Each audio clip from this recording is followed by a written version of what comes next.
नमस्कार बच्चों, Mehta digital class में आपका स्वागत है। हम संधि पढ़ रहे थे। संधि में हमने देखा था स्वर संधि के भेद हमने पढ़ लिए थे। उसके बाद में हम व्यंजन संधि पढ़ रहे थे। व्यंजन संधि में हमने 3 भेद पढ़े थे, जसत्व, ष्टुत्व, स्तुत्व संधि। आज हम चरत्व संधि पढ़ते हैं। चरत्व संधि में सूत्र है खरिचय। अब खरिचय सूत्र क्या कहता है कि झल वर्णों की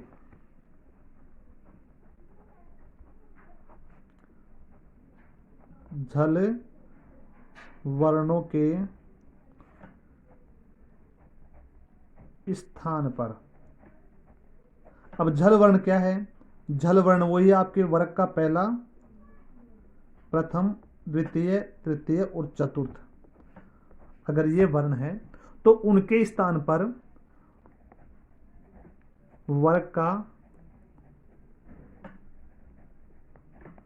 प्रथम वर्ण हो जाता है। कब होता है? जब खर वर्ण परे हो। अब खर क्या है? खर है वर्ग का पहला, दूसरा, प्रथम, द्वितीय, स, यानी दंती, तालवी और मूर्धन्य तीनों सकार। क्या हो? परे हो या सामने हो, आप ऐसे मान लो, परे होने पर। अर्थात अगर झल वर्ण है तो झल वर्णों के स्थान पर क्या हो जाएगा? अपने ही वर्ग का प्रथम वर्ण हो जाएगा। कब होगा? जब खर वर्ण परे हो। खर का मतलब पहला, दूसरा, से परे हो। जैसे उदाहरण देखते हैं, जैसे सतपुत्र है, सतधन पुत्र। अब देखो यहाँ पे तय है, ठीक है ना, और तय आ गया आपके झल वर्ण में। अब सामने प आ रहा है तो प वर्ग का पहला वर्ण है, ठीक है ना। तो यहां पे क्या होगा? तय के स्थान पर अपने ही वर्ग का पहला वर्ण हो जाएगा, तो क्या बन जाएगा? सतपुत्र। इसी प्रकार दूसरा लेते हैं हम, तद पर है। अब देखो यहाँ पे द है, सामने प आ रहा है, तो तय के स्थान पर त हो जाएगा, क्या बन जाएगा? तत्पर है। इसी प्रकार जैसे लभ्यते, लब्धन शते,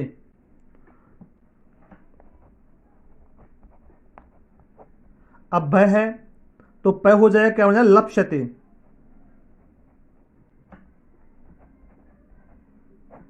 इसी प्रकार जैसे युयुत्सव, क्या बन जाएगा? युयुध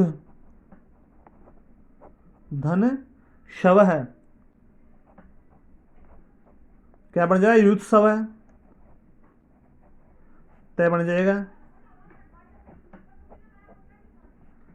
इसी प्रकार जैसे अग्निमत्सु,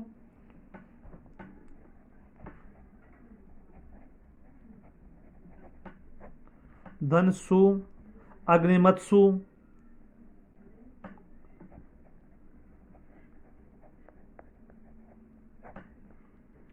ठीक है ना। तो आपके और उदाहरण देख लो एक बार। उत्पन्न है, क्या बन जाएगा? उत्पन्न है, ठीक है ना।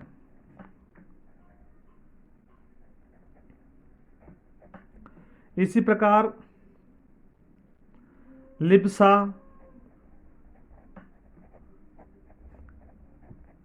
अब ब है, ब के स्थान पर प हो जाएगा, क्या बन जाएगा? लिप्सा।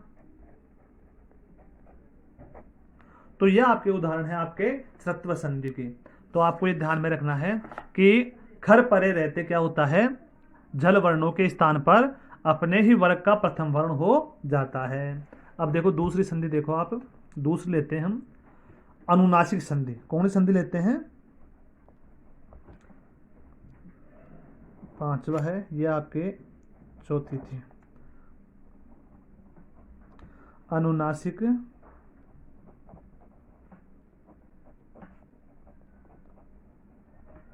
संधि। अब देखो अनुनासिक संधि में क्या होता है, एक सूत्र है यरो अनुनासिके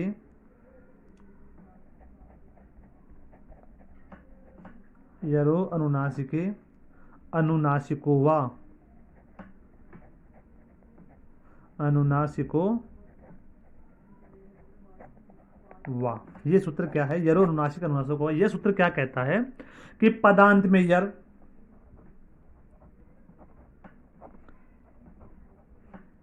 यर यर वर्ण कौन से हो गए, वर्ग का पहला दूसरा तीसरा चौथा, ठीक है ना, के स्थान पर उसी वर्ग का पांचवा वर्ण हो जाएगा। यानी यर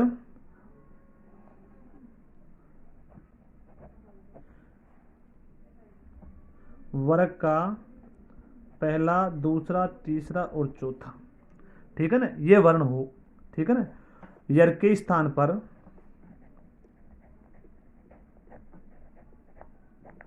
यर के स्थान पर उसी वर्ग का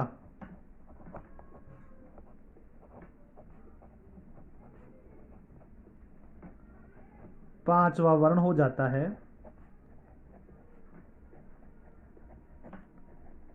कब हो जाए, यदि अनुनासिक वर्ण आगे हो या परे हो, यदि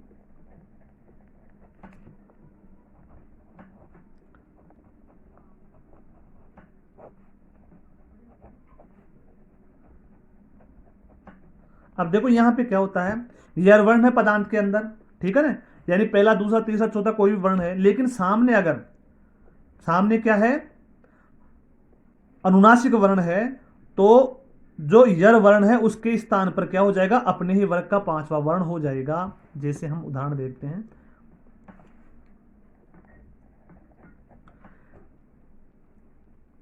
जैसे दिक्नाग,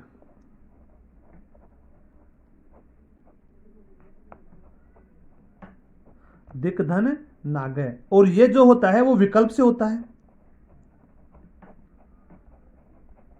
विकल्प का मतलब होता है एक इसका जसत्व संधि भी होगी विकल्प में, समझ गए ना आप। दिक धन नाग है, क्या बन जाएगा, दिंग नाग है।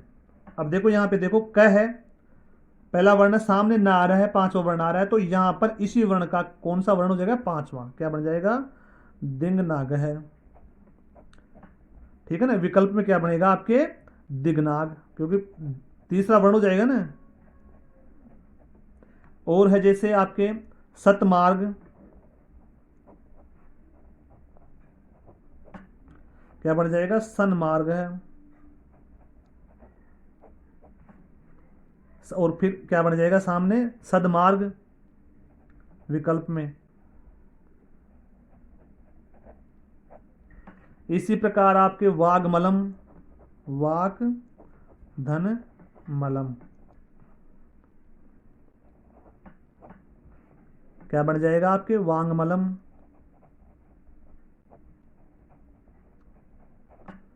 विकल्प में क्या बन जाएगा आपके, वाग्मलम। इसी प्रकार आपके वाग महिमा,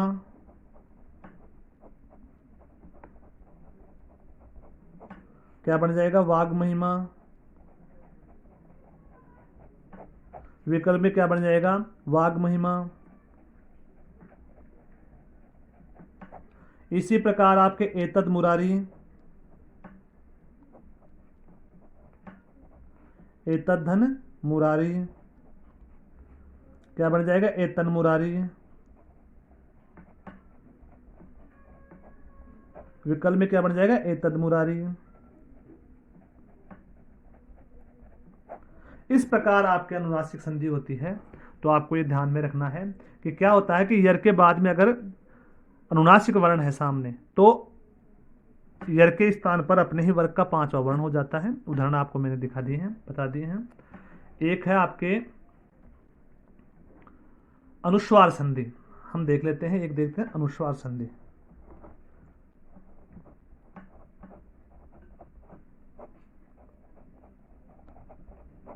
अब देखो अनुस्वार संधि में क्या होता है, सूत्र है एक अनुस्वार संधि का, मोनुस्वार है।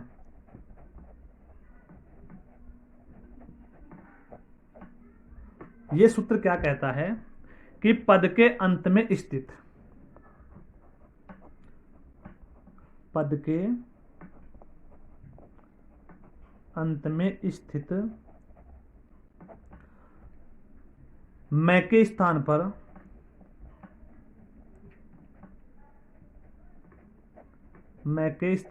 पद के अंत में स्थित मैं के स्थान पर अनुस्वार हो जाता है।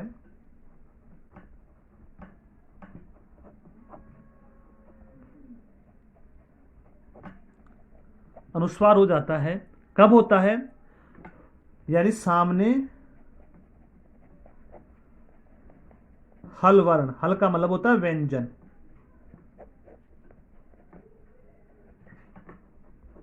सामने क्या हो? व्यंजन हो। व्यंजन जानते हो, स्वर और व्यंजन। तो व्यंजन अगर सामने हो और पद के अंत में मैं स्थित है तो उस मैं के स्थान पर क्या बन जाएगा? अनुस्वार बन जाएगा। जैसे उदाहरण देखते हैं,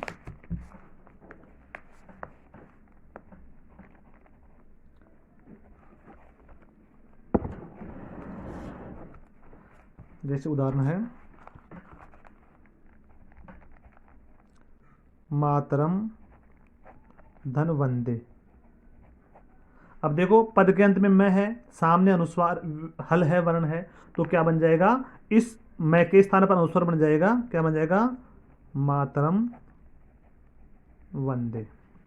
इसी प्रकार जैसे आपके सत्यम शिवम या सत्यम वद है, इसे मान लो सत्यम वद, क्या बन जाएगा? सत्यम वद। धर्मम चर है, इस बार रामम नमामि,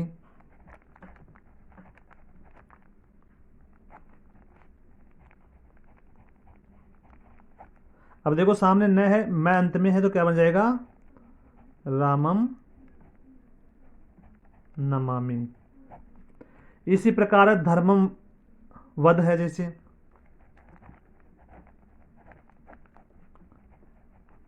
क्या बन जाएगा? धर्मम वध। प्रियम वध, प्रियम वध।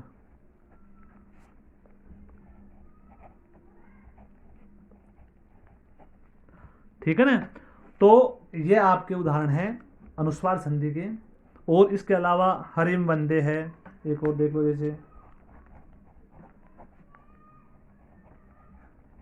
क्या बन जाएगा? हरिम वंदे। तो यह आपके अनुस्वार संधि हो गई। अब हम एक संधि और देख लेते हैं, परसवर्ण संधि।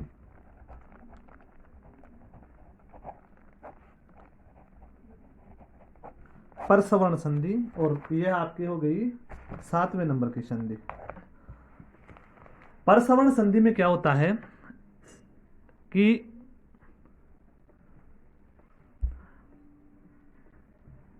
परसवर्ण संधि में जैसे आप तोड़ली सूत्र लेते हैं, हम एक सूत्र है तोड़ली, परसवर्ण पर्यानी बाद का, पर्यानी बाद वाला जो वर्ण है उसके अनुसार वर्ण होना। तो तोड़ली सूत्र क्या कहता है कि तवर्ग के आगे, तोड़ली क्या कहता है? तवर्ग के आगे। अब तवर्ग आपके क्या हो गया? तय, थ, द, ध और न। इस वर्ग के आगे लकार के रहने पर, आगे लकार होने पर, अब लकार यानी पहले तयवर्ग है पद के अंत में और सामने लकार आ गया, ला आ गया, होने पर जो ल है, ठीक है, तयवर्ग का ल,